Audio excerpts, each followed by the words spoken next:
Os senadores Sérgio Moro, da União Brasil do Paraná, e Fabiano Contarato, do PT do Espírito Santo, respectivamente ex-juiz e ex-delegado, encurralaram o lobista Antônio Carlos Camilo Antunes, o careca do INSS, na sessão de quinta-feira, 25, da CPMI, que investiga a farra dos descontos em aposentadorias e pensões.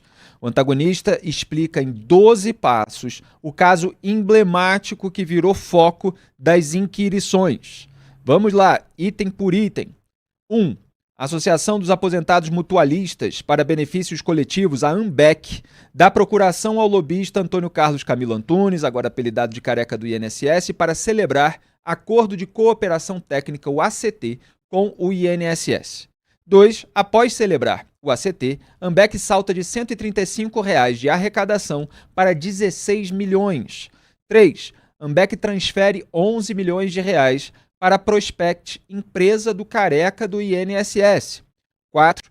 Empresas do careca do INSS fazem pagamentos de 7 milhões e meio de reais a empresas da médica endocrinologista Thaisa Hoffmann Jonasson, esposa do então procurador-geral do INSS, Virgílio Antônio Ribeiro de Oliveira Filho.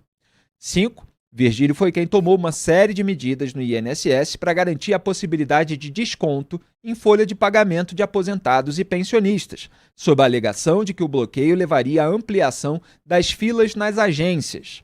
6. Segundo a PF, Virgílio teve um incremento patrimonial de R$ 18.330.145,18 advindo da farra do INSS. 7. Questionado na CPMI sobre o serviço prestado pelas empresas da esposa de Virgílio para justificar o pagamento de 7 milhões e meio de reais, o careca do INSS respondeu, aspas, material intelectual da área médica voltado a um futuro projeto que eu tenho para o aplicativo com aposentados, fecho aspas. 8. Ele debocha dessa comissão, rebateu o senador Sérgio Moro, ex-juiz. É subestimar a capacidade intelectual dessa comissão, emendou o senador Fabiano Contarato, ex-delegado. Os vídeos com os trechos até aqui foram exibidos no Papo Antagonista de quinta-feira, 25. 9, e é o que vamos exibir no programa de hoje, Moro, ao interrogar o careca do INSS, questionou sobre detalhes dos serviços alegadamente prestados por uma empresa de Thaisa Hoffmann Jonasson e não se satisfez com as respostas lacônicas. É uma empresa de fachada, disse o senador. Isso eu não vou deixar, eu não vou admitir, reagiu o advogado do lobista. O clima esquentou. Vamos ver. Tem várias perguntas a fazer, mas como o tempo é limitado, eu vou me concentrar aqui na relação das suas empresas com as empresas da Thaisa Hoffmann Jonasson.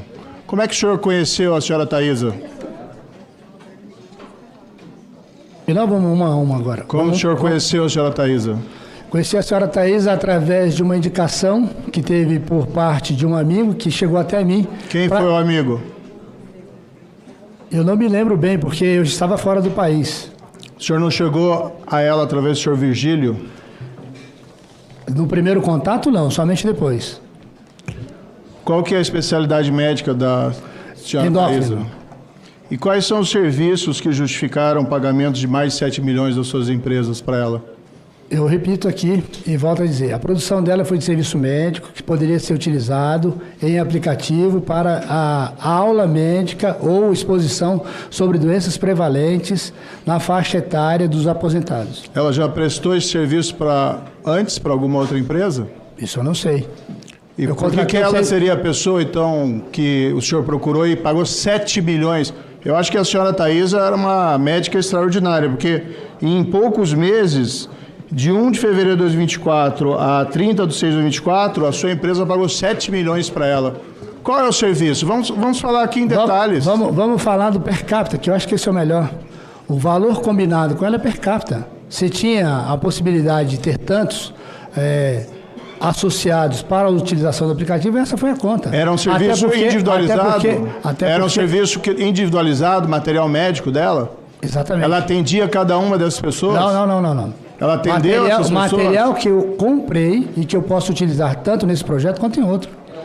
Material individualizado para cada ou era um material padrão para todos? Para cada doença, um material.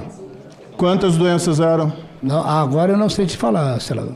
Da área só da endócrino? Não, outras especialidades todas também. As especialidades? Até todas as especialidades. E ela também. fez tudo isso sozinha? Eu vou repetir o que eu já disse. Eu não sei o tamanho de quantos funcionários ela tem. Ou não tem nenhum, é só ela. Isso está já verificado. Tá, é uma empresa de fachada, né? Vamos falar a verdade. Aí são palavras do senhor. Isso eu não vou deixar. Eu não vou admitir, com todas as vezes. Não. Por que o senhor... Por que a Prospect... Por que o advogado vai admitir... Presidente, o advogado não vai admitir nada nessa comissão. Pelo amor de Deus. Eu quero a composição do meu tempo. Bom, aí o presidente da sessão precisou acalmar os ânimos, falar que um pode não responder, o outro pode interrogar, que ninguém pode respeitar ninguém, mas registrou que o Moro não estava desrespeitando o depoente. Agora, é interessante observar, nesse ponto, que o Moro, com a experiência dele de juiz, ele entrou na especificidade, ele foi no detalhe, porque a suspeita é de que você tem ou um serviço que não foi prestado, ou um serviço que foi prestado simplesmente para encobrir um repasse de dinheiro. Um serviço pequeno, mas que serviu para justificar um repasse milionário. E aí ele entra, mas então, qual era o material? Que material intelectual é esse da área médica? E ela produziu como? Dizia respeito à doença? Quantas doenças? E aí ele vai entrando no detalhe e o careca do INSS vai se enrolando, porque ele queria passar, assim, com respostas lacônicas. Não, foi isso, próximo item, etc. E aí não conseguiu. Então, depois desse clima quente, a inquirição do senador Sérgio Moro foi retomada. Vamos assistir. Não estou ofendendo ninguém. Estou fazendo perguntas. Então, a pergunta Prospect pagou 2.207.000 a Curitiba Consultoria em Serviços Médicos da senhora Thaisa, na qual ela atuava sozinha, entre fevereiro de 2024 a junho de 2024. O senhor... diz que então foram esses serviços, então, dela, esse material que ela preparou? É isso? Tá. Consta também que a empresa Camilo Comércio e Serviços, é do senhor também, não é? Correto. Essa é a World Cannabis, isso? Correto. Pagou aqui 5 milhões, para quais serviços foram? Para quem foi pago isso aí? Curitiba Consultoria. Então isso aí deve ter sido um erro de contabilidade, eu acho que ou senão erro de informação. Está na folha, no relatório... página 164 da busca e apreensão da Polícia Federal. Tem que ser verificado, senador, porque eu desconheço. Camilo Comércio e Serviços não é do senhor? Quem? Camilo Comércio e Serviços. Sim. Consta aqui informação de pagamento de 5 milhões para Curitiba Consultoria e Serviços Médicos. Está aqui, me reporto, está no material, inclusive, aqui, que nós juntamos. Brasília Consultoria Empresarial, também é do senhor? Correto. Consta também aqui valor de 200 mil, pago entre 1 de fevereiro de 2024 a 30 de 6 de 2024 a Curitiba Consultoria e Serviços Médicos. O que foi 200 mil aqui? Senador, assim de cabeça eu realmente não sei, porque essas contas eram contabilidade, emissão de nota fiscal e conferência dos serviços prestados. Eu não tenho condições de falar para o senhor aqui data e falou que foi prestado. Quando que o senhor conheceu a senhora Thaisa? Uma coisa eu lhe asseguro. Todos os documentos estão acostados do processo junto ao inquérito da Polícia Federal. Quando o senhor conheceu a senhora Thaisa?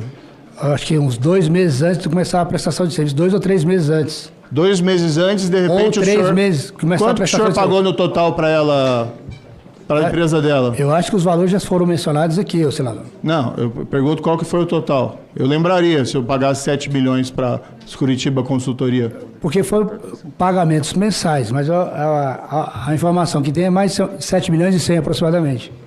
Consta aqui que 2 milhões foram da Prospect, 5 milhões foram da empresa de cannabis do senhor. Eu queria entender por que a empresa de cannabis pagou a endocrinologista. Eu gostaria de saber também. Mas isso é uma falha do gestor financeiro e da contabilidade. Então, o senhor conheceu ela 2 meses antes e qual foi a prova do trabalho que ela mostrou para o senhor se sentir confortável em fazer pagamento de 7 milhões à senhora Thaisa? Primeiro que o valor nunca foi fechado no montante, senador, foi fechado per capita. O valor fechado com ela foi ao valor de R$ 2,50, R$ 2,80, se não me engano, o valor do serviço em função da quantidade de vidas. O senhor sabe que ela recebeu também valores, outra empresa dela recebeu valores aí da empresa do senhor Maurício Camisotti, a THJ Consultoria Limitada? Veja que coincidência interessante. Senador, eu vou repetir mais uma vez aqui. Eu sento aqui essa comissão para responder sobre o ato do meu CPF, das minhas empresas e do meu filho. Atos cometidos com prestadores de serviço ou empresas que prestaram serviço a mim. Eu sinto muito, você vai ter que trazer as pessoas aqui para se explicarem. A ACA Consultoria era do senhor? Minha primeira empresa fundada em 2014. Consta aqui pagamento de R$140 mil da ACA Consultoria a Centro Médico Vitacari, que era da senhora Thaisa. O que foi esse pagamento? Mais uma vez eu vou repetir ao senhor. A contabilidade junto com o financeiro determinava para que empresa ia do grupo. Era assim. Essa era a instrução. Os serviços que ela ia prestar ia para ser prestados para quem? Para Prospect? Empresa do grupo. Pois é, então tá aí o senador Sérgio Moro interrogando o careca do INSS sobre os pagamentos que as empresas dele fizeram às empresas dessa Thaisa Hoffmann, que é esposa de um funcionário da cúpula, na época, do INSS. O agora ex-procurador-geral do INSS, Virgílio Ribeiro Filho. Ele está falando, você tinha acabado de conhecer e aí já pagou 7 milhões? E quais são os serviços exatamente? Não tá, essa explicação não está suficiente. E aí, item 10 aqui do nosso resumo, o Moro também fez perguntas específicas sobre a relação pessoal e financeira do lobista careca do INSS com o Eric Douglas Martins Fidelis, que é filho do André Paulo Félix Fidelis, ex-diretor de benefícios e relacionamento com o cidadão do INSS no governo Lula. Então, para vocês entenderem, são os negócios que o careca do INSS fazia com familiares de membros da cúpula do INSS. Então, esse é mais um ponto que foi objeto ali da inquirição. O André, que era o funcionário da cúpula do INSS, é suspeito de receber dinheiro em troca de autorizações para que as associações e os sindicatos, e a AMBEC é uma delas, fizessem o desconto indevido em aposentadorias e pensões. Então vamos assistir a essa parte também. O Eric Douglas Fidelis, como é que o senhor conheceu? Esse chegou até mim no escritório apresentando um material de educação financeira e eu já sabia que ele era filho do André Fidelis. Ele apresentou um material que estava em construção para educação financeira dos aposentados, disponibilizado também em aplicativo. O senhor pagou, consta que a Prospect pagou para ele cerca de R$1.225.000, isso? Valor per capita. Valor per capita. E ele já prestou trabalho para outras empresas também? O senhor conhecia um histórico dele dessa educação financeira? Senador, faça uma coisa. Esse especialista? O Eric Fidelis foi educação jurídica e não financeira. Educação jurídica. E ele já tinha... E foi assim de imediato também? O senhor fechou o contrato com ele? Estávamos à procura de programas que pudessem engordar ou acrescentar aos serviços ofertados, frente à concorrência desse mercado que vinha só crescendo e tendo cada um mais serviços que o outro. E ele chegou a prestar esses serviços para alguém específico? Em específico para alguém, eu acredito que sim. Não, para o senhor, para as suas empresas. Para mim, com certeza. Prestou o serviço, o material foi entregue. Para quem? Para os aposentados e pensionistas? Para o aplicativo que está lá, disponibilizado lá. E certamente os downloads também podem ser verificados. Essa educação financeira, então, não era palestra nem nada, estava no aplicativo. Educação jurídica. Educação jurídica, perdão, é isso? Correto. E esse material era individualizado, esse material jurídico, ou era um material padrão? Sobre temas relativos à orientação aos aposentados de uma forma geral. Do que era essa educação financeira? Que eu fiquei curioso agora. Jurídica, perdão. Temas previdenciários, que é a pauta dele, sobre relações com dificuldades que se tem de comunicação. E uma grande coincidência é que ele era... ele é o que? Filho do senhor André Paulo Félix Fidelis, diretor de benefícios do INSS. Isso é um fato. Foi ele que foi o diretor que pediu para o senhor contratá-lo? Claro que não. Claro que não, é algo que realmente precisa ser investigado. Então você tem o filho ali de um diretor da cúpula do INSS que está fornecendo ali um material que o lobista que intermedia a relação do INSS com uma associação, vai usar para um aplicativo que seria para os aposentados, etc. É tudo muito digno de desconfiança. E o item 11 aqui do meu resumão, insatisfeito com as alegações do careca do INSS, Sérgio Moro disse que o fluxo financeiro acaba com o seu álibi. Ele até falou a expressão em inglês, o follow the money, siga o dinheiro, e acusou o lobista de ter feito pagamento de propina e suborno para o Virgílio Ribeiro e para o André Paulo Fidelis. Lembrando que o Virgílio é o marido daquela Thaísa e o André Paulo é o pai daquele outro que também foi objeto da inquirição. Também lembrou da pena do Marcos Valério no Mensalão e recomendou delação premiada. Vamos assistir. Eu vou dizer aqui, para finalizar do meu tempo, né, que nós estamos diante do maior roubo da história dos aposentados e pensionistas do INSS. Gente vulnerável, o órfão, a viúva, pessoas de idade foram lesadas aos milhares. A minha percepção aqui, apesar do senhor chegar e tentar desenvolver uma boa história, que o fluxo financeiro, o follow the money, acaba com o seu álibi. O senhor destinou valores milionários a empresas controladas por familiares de funcionários do INSS que ajudaram a montar essa fraude. E o senhor aqui, me desculpe, o senhor não tem a comprovação desse serviço.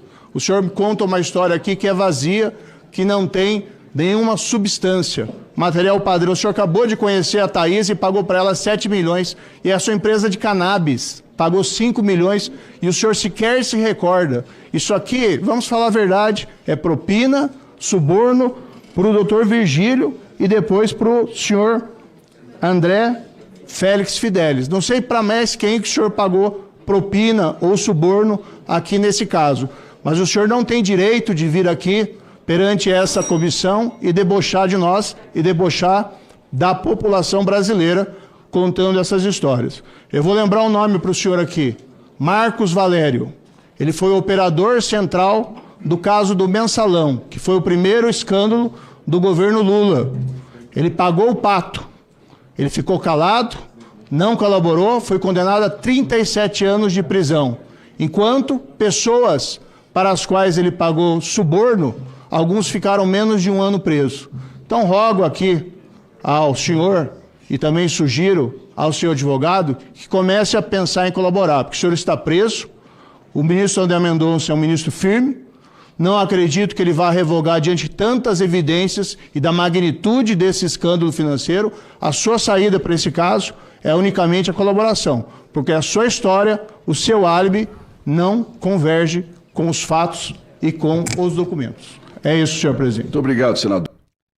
Bom, a frase ali da acusação do Sérgio Moro é o que amarra o ponto de desconfiança, o ponto de suspeita. Quando ele fala, o senhor destinou valores milionários a empresas controladas por familiares de funcionários do INSS que ajudaram a montar essa fraude. Isso aqui, vamos falar a verdade, é propina, suborno. Então foi essa a declaração do Sérgio Moro. E aí o item 12, para fechar esse resumão aqui do primeiro bloco, para todo mundo entender o episódio, o ministro André Mendonça do STF, como a gente mostrou em antagonista.com.br, votou hoje para manter a prisão preventiva do careca do INSS, efetivada em 12 de setembro. Ele está preso desde 12 de setembro. A votação ainda está aberta na turma e quando tiver o resultado a gente vai publicar no portal.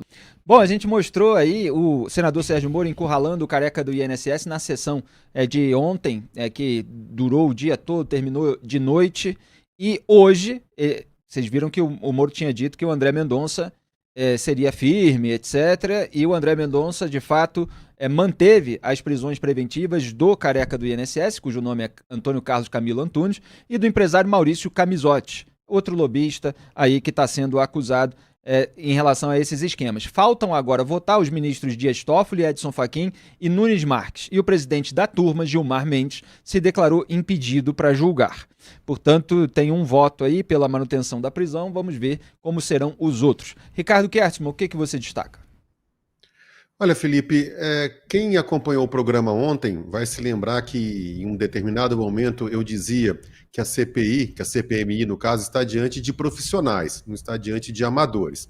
E eu não estou dizendo especificamente sobre essas pessoas, eu nem poderia fazê-lo, porque seria leviano da minha parte, eu estou falando de forma genérica, mas essas quadrilhas especializadas em golpes e tudo mais, elas se profissionalizaram bastante nos últimos anos. Você conta com uma série de instrumentos fiscais, contábeis, que acabam dando um ar de legalidade, de legitimidade a todas essas operações fraudulentas. A gente acabou de ver notícias, por exemplo, com relação relação ao PCC com o uso de postos de gasolina, de uma rede imensa de motéis, tudo isso de forma a lavar o dinheiro que eles conseguem. Quando a gente assiste a esses depoimentos, você vê que eles têm nota fiscal emitida, transação bancária através de Pix identificado, pagam os impostos, declaram as receitas, mas quando você junta todas as peças e vai fazendo, né, vai montando o quebra-cabeças, olha, fica muito claro que alguma coisa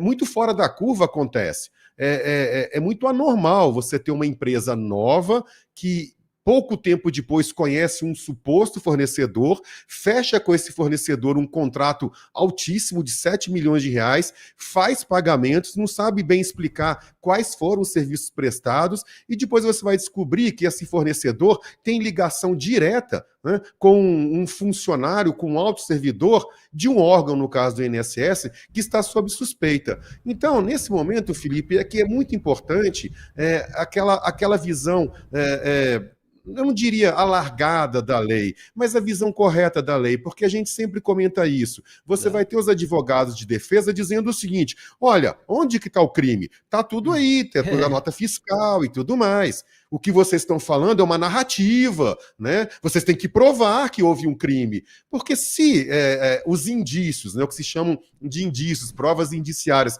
se isso não for levado em conta por parte dos julgadores na hora de um processo desse, nenhum bandido, Felipe, vai ser preso mais nem no Brasil e nem no mundo.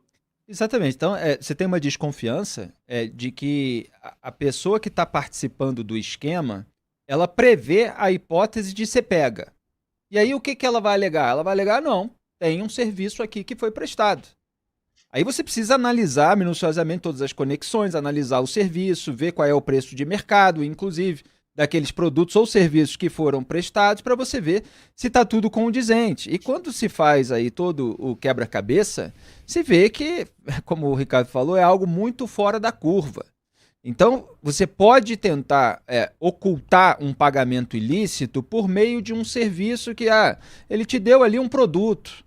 Só que quando você vai ver, de repente, o produto, estou falando de uma maneira geral de golpes, não desse caso específico, mas quando você vai ver, o produto era um produto muito baratinho, muito fácil de produzir e tal, e aí o pagamento foi de uma fortuna por aquele produto, porque na verdade o pagamento não é para aquele produto está ali simplesmente para tentar dar ares de legalidade a uma transação ilícita, que é um pagamento de propina, que é um pagamento de suborno, para se conseguir outra coisa, como, por exemplo, um destravamento de uma possibilidade de desconto indevido que vai ser praticado e vai gerar uma fortuna para uma associação. Então essa é a desconfiança, essa é a suspeita, por isso que é importante ir às minúcias. E é por isso que a gente não gosta de vários parlamentares que perdem o tempo da comissão parlamentar para ficar fazendo lacração genérica. Duda Teixeira. O Alfredo Gaspar, que é o relator da CPMI do INSS, tinha prometido, eu vou seguir o caminho do dinheiro, fez isso muito bem. Nós tivemos a sorte aí de ter pessoas realmente competentes entre os parlamentares que estão fazendo o seu trabalho lá em Brasília. E aí é muito difícil para o careca do INSS contradizer esses números, né? E essas contas, essas movimentações, porque está meio que ali provado que o dinheiro saiu de um lugar, saiu da Ambec ou das outras associações também, foram para a empresa dele e depois foram para esses familiares de funcionários do INSS. E aí, a hora que ele tenta criar uma história para tentar justificar isso, a história está completamente inverossímil, né? Está indo por água abaixo. Ele fala desse aplicativo, deve ter sido o aplicativo mais caro na história do Brasil, né? E veja que é um aplicativo, bom, contratou então luminares aí, né, da assistência jurídica, da medicina para prestar serviço. E a gente nem sabe que aplicativo não tem nome, né? Então, me parece, Duda, o material que vai compor o aplicativo, quer dizer, o conteúdo do aplicativo. É o cursinho ali de educação jurídica, o material intelectual médico, como ele colocou. Enfim, aí realmente não dá para acreditar nessa história e o Moro fazendo um ótimo trabalho por lá. Pois é, então, os questionamentos, como a gente viu no programa de ontem, começaram com o Fabiano Contarato, que é do PT do Espírito Santo. Ele foi recentemente para o PT, ele era da rede, ele foi delegado de polícia, então é alguém que sabe inquirir. Depois veio o Sérgio Moro, depois a gente acabou vendo ao vivo o Marcel Van Hatten, do Partido Novo. Aí teve um estremecimento logo no começo, o careca do INSS se recusou a responder mais, mas ele continuou ali detalhando o que ele enxergava do esquema. E isso a gente acabou conseguindo transmitir ontem ao vivo. Então a íntegra do programa de ontem está disponível para quem quiser entender todo esse contexto. A gente acha importante deixar isso tudo bem documentado, esse registro histórico. E a questão que se coloca, e eu pergunto para os espectadores, inclusive aqueles que participam no chat, tinha alguém da política do governo Lula, já que os parlamentares estão mostrando que o valor a arrecadação das associações disparou, explodiu mesmo no governo Lula, tinha alguém do setor político, obviamente, do governo, quer dizer, seja em ministério, seja em qualquer outro cargo, que estava acobertando esse esquema, ciente de que ele acontecia, precisava ter apoio político, ou vocês acham que ficou ali muito setorizado no INSS, se alguém tem envolvimento, no máximo é essa cúpula, é o Virgílio, é o Stefanuto, que era o presidente, e esses outros aí que já entraram no radar da investigação. Então a questão é se vai chegar até o Volney Queiroz, se vai chegar até o Carlos Lupe. A gente viu o Alfredo Gaspar, relator da comissão, mostrar a foto da reunião do careca do INSS com o Volney Queiroz, que é do PDT, assim como o Carlos Lupe, era o secretário executivo na época, era o número 2 da pasta, e acabou assumindo o Ministério da Previdência no lugar do Lupe, quando o Lupe saiu por causa desse escândalo. Então, todas as conexões estão feitas aí, cada um forma o seu juízo, e a gente vai continuar monitorando as investigações.